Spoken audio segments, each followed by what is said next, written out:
তথ্য দিলেন, যে তথ্যটি আসলেই নতুন কিন্তু এটি বাস্তব, যে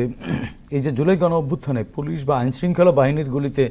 যত না মানুষ শহীদ হয়েছে তার চেয়ে বেশি রক্ত ঝরেছে আওয়ামী লীগের যে ক্যাডার যারা, তাদের কাছে এই অবৈধ অস্ত্রের ব্যবহারে। প্রথমত হচ্ছে যে তাদের ভিতরে এক ধরনের প্রথম থেকেই, আপনি যদি 2009 তাদের প্রথম যে ইলেকশনটা 2008-এর ইলেকশনটা, তারা তো জানতোই যে আমাকে তো এখানে বসানো হচ্ছে, আমি তো এটা তো 2040 এবং আপনার খেয়াল আছে পরে তারা কিন্তু বলতো 2022 এরকম বলতো, তারপর 2040-50 পর্যন্ত কিন্তু তাদের অবজেক্টিভ চলে গেছে। এইটা যখন আপনি ধরে রাখবেন, আপনি তো বুঝতেই পারছেন যে আমি গণতান্ত্রিকভাবে ইলেকশন করে তো এটা হবে না, আমাকে জোর জবরদস্তি করে অস্ত্র দিয়ে মানুষকে খুন করে মানুষকে হত্যা করে আমাকে এই জিনিসটা করতে হবে। আপনি তো এই হত্যাটা দাও কুড়াল দিয়ে তো আপনি কয়টা মানুষকে মারতে যাবেন?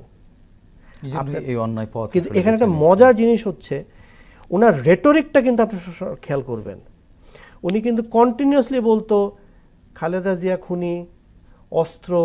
বিএনপি অস্ত্রের রাজনীতি করে, সব কিছু ট্যাগ কিন্তু তারা যে জিনিসটা করছে প্রতিপক্ষের ঘাড়ের উপরে, প্রতিপক্ষের ঘাড়ে নিজে, কিন্তু বাস্তবটা তো সত্য।